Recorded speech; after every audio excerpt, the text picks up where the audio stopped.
इमरान खान साहब की जो बेल है जो खारिज हुई है साइफर केस के अंदर, उसको सुप्रीम कोर्ट में चैलेंज किया जा रहा है।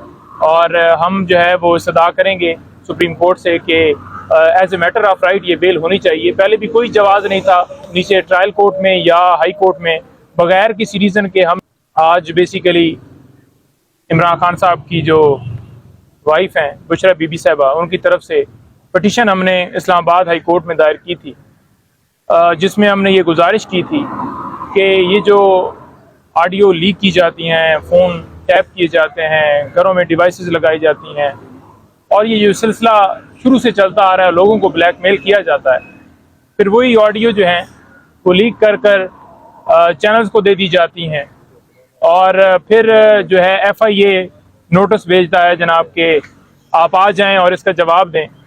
तो बेसिकली उस चीज़ को चैलेंज किया था कि ये बुनियादी इंसानी हकूक़ की जो खिलाफ वर्जी है इसको रोका जाए, कि कौन सी ऐसी एजेंसी, कौन सा ऐसा अदारा, किस लॉ के तहत ये रिकॉर्डिंग की जाती है और किस लॉ के तहत इस रिकॉर्डिंग को फिर रिलीज़ किया जाता है, सोर्स ऑफ इंफॉर्मेशन क्या है, किसने ये रिकॉर्ड किया, कैसे उसको चलाया और कैसे ये खुफिया तौर पर रखी जाती है और उसके ऊपर क्या मैकेनिज़्म है। तो ये सारी चीज़ें इस्लामाबाद हाई कोर्ट के सामने रखी। अटॉर्नी जनरल साहब की तरफ से आज हमने देखा कि कोई वैलिड जो है रीज़न या कोई मुनासिब आंसर नहीं आया और उसके ऊपर उन्होंने कुछ टाइम मांगा है कि हम बाकायदा तौर पर पूछेंगे और इसके ऊपर रिपोर्ट या अपना जो भी कमेंट्स हैं वो जमा करवाएंगे।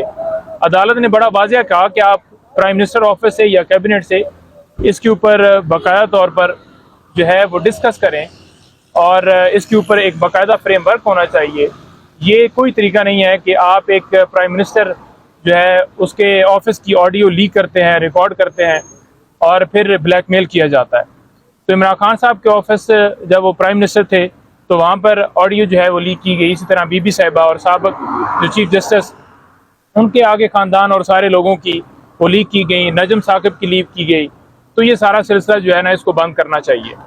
तो ये आज केस था। बाकी इमरान खान साहब की जो बेल है जो खारिज हुई है साइफर केस के अंदर, उसको सुप्रीम कोर्ट में चैलेंज किया जा रहा है और हम जो है वो इस्तदा करेंगे सुप्रीम कोर्ट से कि as a matter of right ये बेल होनी चाहिए। पहले भी कोई जवाज़ नहीं था नीचे ट्रायल कोर्ट में या हाई कोर्ट में, बगैर किसी रीज़न के हमने ऑर्डर्स के अंदर कोई ऐसी चीज़ नहीं देखी जिसमें इमरान खान साहब के ऊपर कोई जुर्म जो है वो बन रहा हो, जिसकी वजह से, जिस रीज़न की वजह से इमरान खान साहब की जो बेल है वो खारिज की गई। दूसरी तरफ आप यही देख लें कि एक तरफ इतनी लेट फैसले सुनाए जाते हैं और दूसरी तरफ 420 सेकंड के अंदर बेल जो है वो नवाज शरीफ साहब को दे दी जाती है।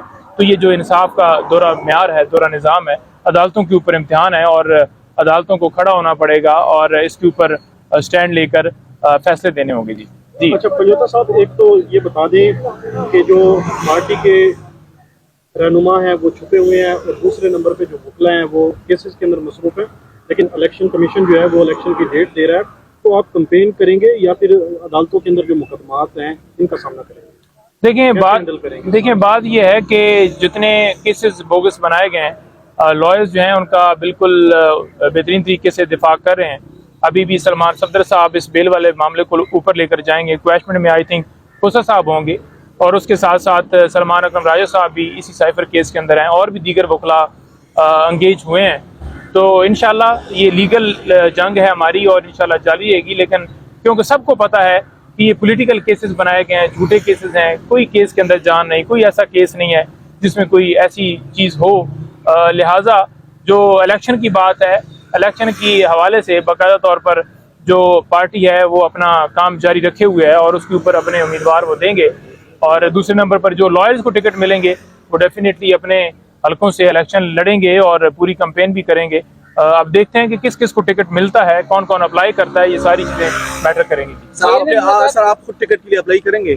देखें अभी तक तो ऐसा कोई अप्लाई नहीं किया, देखें लेकिन हालात ऐसे बनते हैं जिसमें अप्लाई करना पड़ता है, जिसमें कैंडिडेट्स नहीं होते या वहाँ पर जो है वो ज़रूरी होता है, तो फिर ज़रूर इसके ऊपर कंसीडर करेंगे। केसेस के अंदर मसरूफ है, लेकिन इलेक्शन कमीशन जो है वो इलेक्शन की डेट दे रहा है।